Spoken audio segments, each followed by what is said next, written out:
All right. Hey, everybody. Welcome to Dopamine, the show that is like these birds outside. They're lovely, but they talk too much. Today on the show, I wanted to talk a little bit about escapism. Travel versus escapism. I'd say, within the last maybe 5 to 7 years, there's been this big public sort of display of a lot of people wanting to just like to put away every sense of personal responsibility and just go travel. Take all of your checks from school, go travel, go backpacking in the mountains, go disappear for a while, and avoid all of your responsibilities. And certainly, I just wanted to kind of take a little bit of time to talk about the difference between taking the risk of traveling for certain mental health reasons or for improving yourself versus going on trips or going out to do things as a means to avoid what you have to face in life. So without further ado, let's kick it off. Drums, please.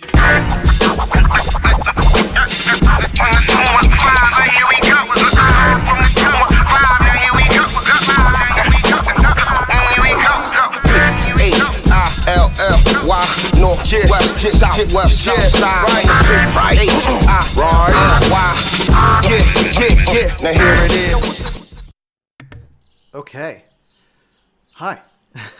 Making sure we're good here. Hold on one second. So I'm doing this live on the Facebook page this time.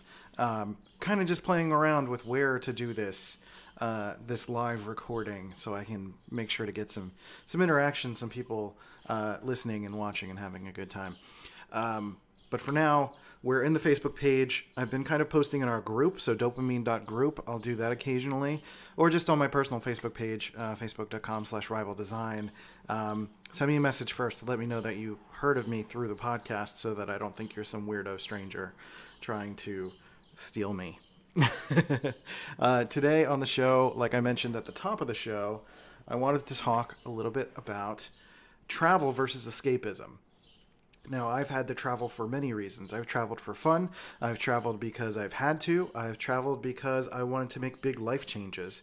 And I suppose I should talk about that first. It's something that came up. We were doing a Friday Night Live in the Guerrilla group, which is called Getting Clients Without Being Salesy. If you're curious about that aspect, go follow that group. They're really great.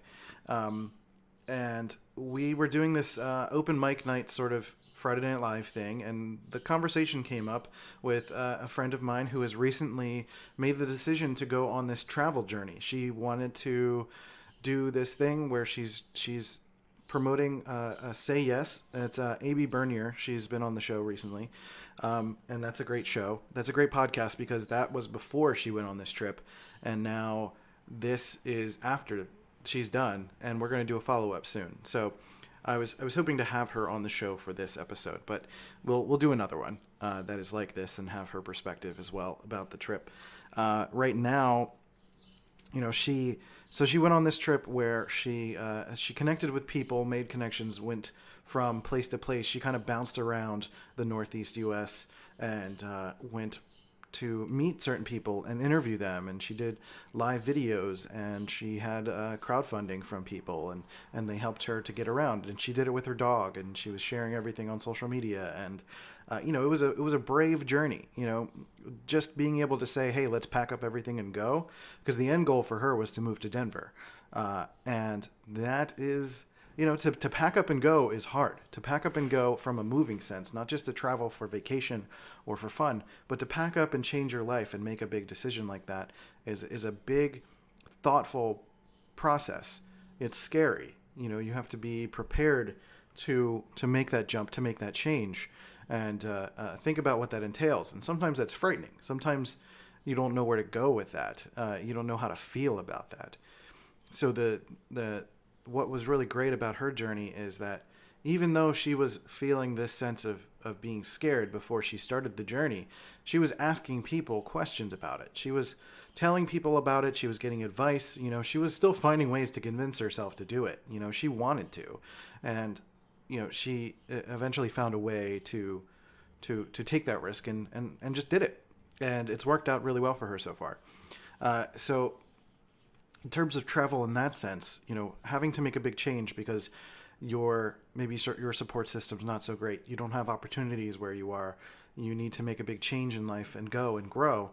Like I fully support that. That I feel like that is very different from escapism.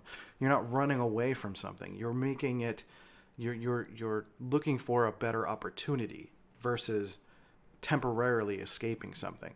If you were deciding to pack up and thoughtfully move because you've been dealing with something for a long time and you don't have the strength to continue to cope and deal with where you are, then by all means, take the risk and try something different.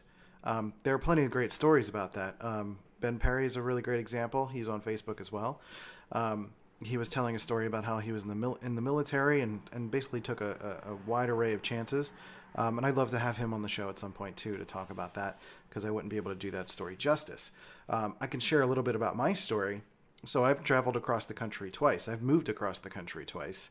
The first time was because I didn't feel like I fit in very well with Philly. The people that I was connected with were a little bit toxic, and they were not helpful to me and my personal growth.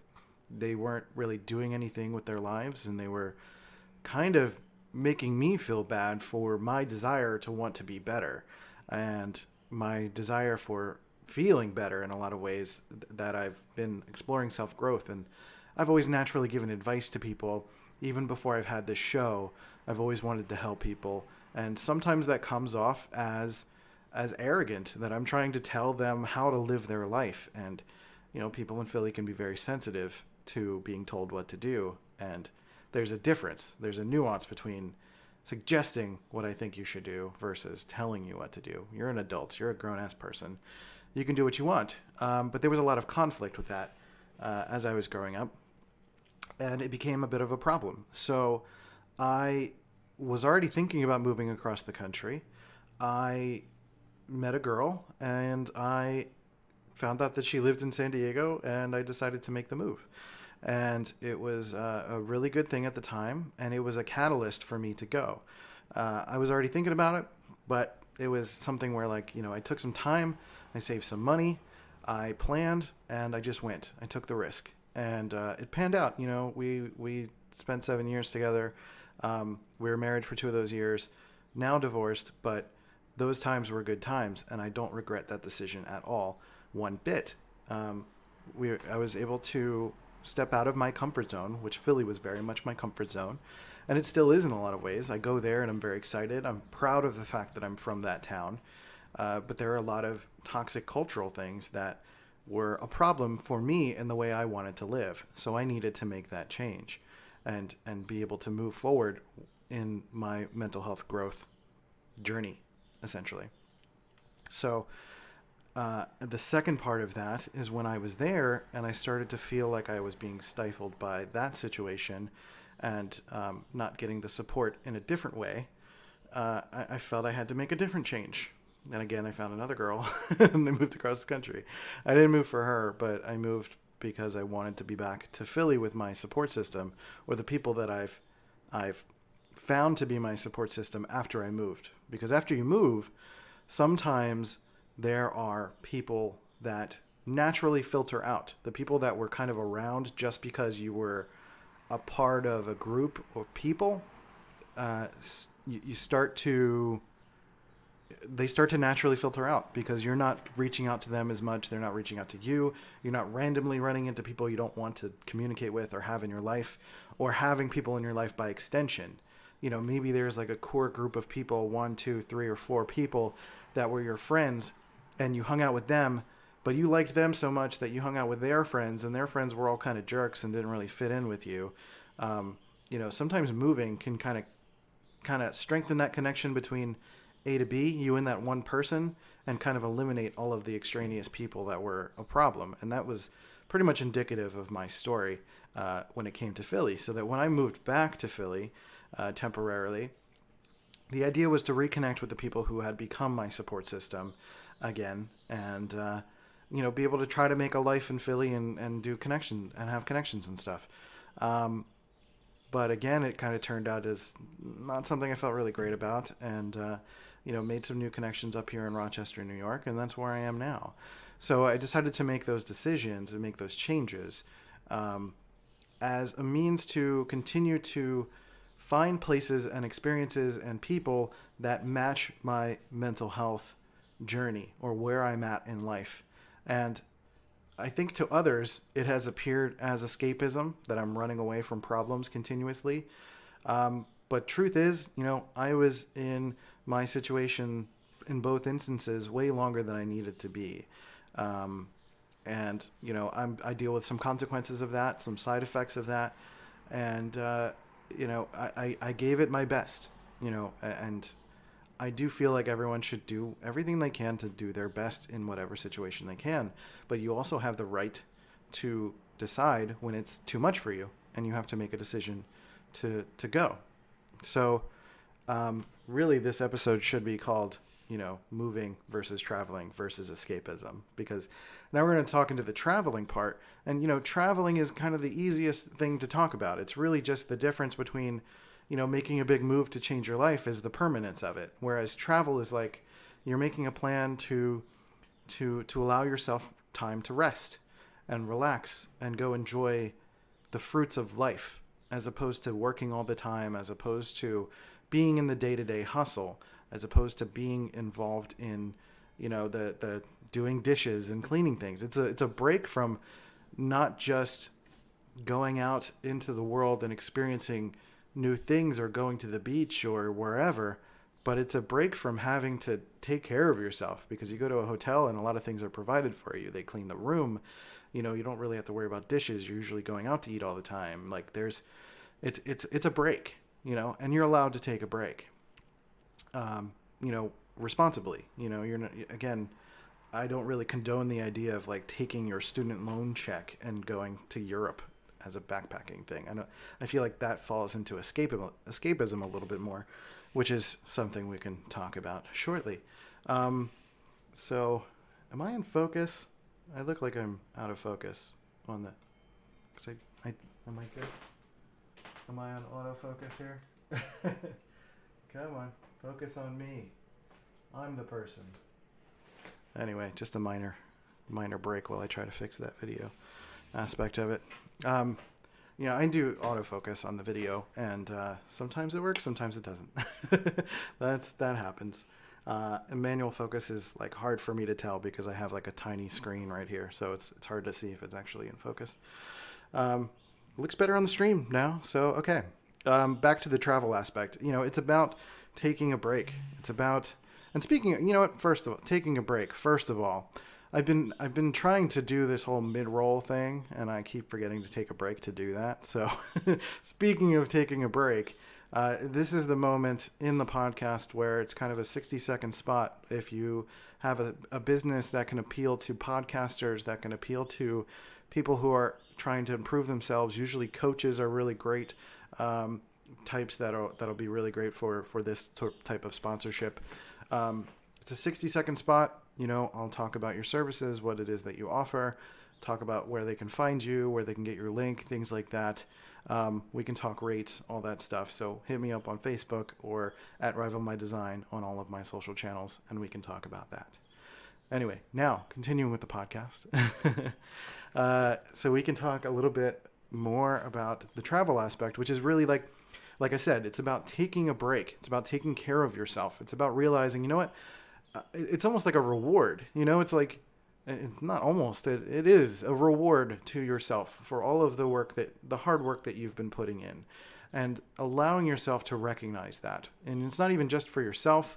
It depends on whatever the situation is in your life. It could be for yourself. It could be with your family, your spouse, your girlfriend, your boyfriend, your significant other, or even just like you and your mom, girls' night, let's go to Cancun or something. I don't know. Something that's a travel fun vacation that you're having a good time with each other and enjoying it.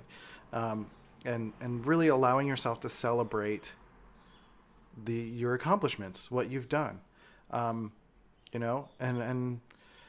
I feel like travel is a means of celebration. It's a means of feeling like, I earned this. And this is a chance for me to unwind, to take a break, to take a breath, to work through some things if I have to emotionally. But for the most part, to practice being present, because you're on vacation. You don't want to be on Facebook the entirety of your vacation. You want to be out and doing things, or you want to be in the hotel resting, or with the windows open and enjoying yourself and eating some food and drinking a Mai Tai. That's the whole deal. So it's about relaxing and resting and enjoying yourself. The difference between that and escapism is often riddled in making decisions that are detrimental to your health, detrimental to your financial health, detrimental to anything in your life, as a means of just like dropping everything and saying, fuck this, I can't handle it, and go. That's usually a moment where maybe you should spend that money on a therapist instead, or find smaller, more local ways to feel that sense of needing to take a break or go somewhere else and do something else. And not having to do this big grand gesture to go, explore or find yourself, or whatever the case may be. It does not involve, or doesn't need to involve, such a massive adventure. And while so many people who do that don't regret it, what can happen is the weight of using all of that money and ignoring it, and then you come back to reality and you crash. It's the same example that I use when I talk about my mental health, when I talk about my mania. Essentially it's my mania is kind of a smaller example of what a lot of people do with escapism. And I find that a lot of people have the same sense of low energy and high energy, but for me it's a little bit more extreme. But I feel like it's pretty common in a lot of people. So if you do something for too long, you eventually burn out, and that's not exclusive to mental health. It's something that if you push yourself too hard in one direction, you're just going to bottom out. So it's kind of the same idea with escapism. If you're going to ignore your entire life, take that student loan check and go backpacking in Europe, or go to the Himalayas or something, and disappear for a while and not think about the financial ruin that you might be putting yourself in afterwards, it's just something to consider. It's not something that it's like, oh, I can't do that. It's like you need to think of what is a smaller version of that can still accomplish the same feeling or same goal, or something that can work towards that big goal of eventually doing that in a way that is responsible and will not result in this epic crash when you get back to reality. Because that's really what all of this is about, right? Avoiding that epic crash, because reality is going to continue to happen regardless of what it is that you do, regardless of where you go, regardless of what you escape to, who you talk to, how you approach life. Life is it's continuing to happen. Time is consistent as far as we know scientifically. It is just going in one direction. So, if you so a good example of that is if you were to stand in place. If I were to literally stand here for the rest of my life, life is going to form around me in some way, shape, or another. I'm not going to be responsive to Molly. She'll eventually leave me. The landlord will kick me out. He'll probably physically pick me up and move me, stand me outside, and then like the ground and grass will start to grow around me, and I'll become this like Swamp Thing man that's just standing out with headphones on in the middle of the park. So it's like if you don't do something, life is going to form around you. And if you don't acknowledge it and make a change and make adjustments to what life is throwing at you, then life is going to make those decisions for you. So avoiding that and avoiding the realities of what's going on in your life is not going to solve those problems. And that's where we end up with the discussion of escapism. That's basically what that is. So to kind of recap what it is that we were talking about here, it was kind of like three concepts, making a big move or a big change in your life if you have to, if you're feeling like your support system is not there for you, if you're feeling like you need to be in a different environment. You can't handle the cold, or it's too hot and you can't handle that. Too swampy, there's too many mountains or something. I don't know. Whatever it is that's bugging you, and having a serious detrimental effect on your life, you're allowed to take the risk and make those changes. Make an educated risk, like think about the money and find a way to do it, and all of that. And the difference between that and escapism, again, is the money aspect. Not really money specifically, but I guess the responsible aspect. Doing it as a means to further yourself and grow yourself, as opposed to avoiding your problems. And the same thing with travel. Travel is often used as a celebration for what you've done in life, or what you've accomplished for the year, or for within the few months, or however it is that you are in your situation. Giving yourself that room to relax, to take a break from everyday life, and go enjoy something, enjoy a new environment. You can even vacation or travel like in your own town. Take a weekend with your significant other, or even yourself, and go to a different part of town and stay there. Airbnb, or go to just a hotel on the other side of town, or like maybe you have like an exclusive hotel that you save up some money and you go check that out, and you just kind of get wined and dined, and that's also considered a kind of personal relaxation and personal treat. You kind of look at it as like a spa treatment, as opposed to running away from your problems. And the same thing, we talked about escapism a little bit too, where just the general idea is, be responsible, and just, you're going to be able to enjoy yourself more if you focus on your responsibilities first, handle those things, and then find a way to allow yourself the room, the pocket of time to go do the things that you want to do. If it's a big move that's going to be different circumstances, you might have to do that a little bit more immediately, but that involves a great sense of responsibility as well. But escapism, in terms of just taking your student loan check, which is the example I keep using, and running off into the sunset and going into, I don't know, mountain climbing in Alaska or something, just to escape life, is not always the best way to go about it. Some people need to do that in their lives to explore and find themselves, and that's good. But there are local ways to do that. There are more fiscally responsible ways to do that. And even, if you've got the money, and if you've got the time, and if your life is not going to fall apart if you do it, then by all means, have a good time, enjoy yourself. So we don't have any comments in the group, but if you follow dopamine.group, you can join our group, which is a mental health support group for creatives and entrepreneurs. It is a safe space that I'm setting up to make sure that anyone that comes in there is able to share what it is that they have difficulties with day in and day out as they're trying to build a business and trying to express themselves creatively, battling mental health issues or mindset difficulties, and asking questions. So I ask questions through prompts all the time on the group, and I want people to engage in conversation.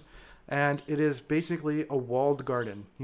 I will let you in if you're showing that you're a respectful person. Please read the rules, which include basically, no blatant soliciting, none of that PM me bro crap. We're not here to try to enlist people into your services, your product or services.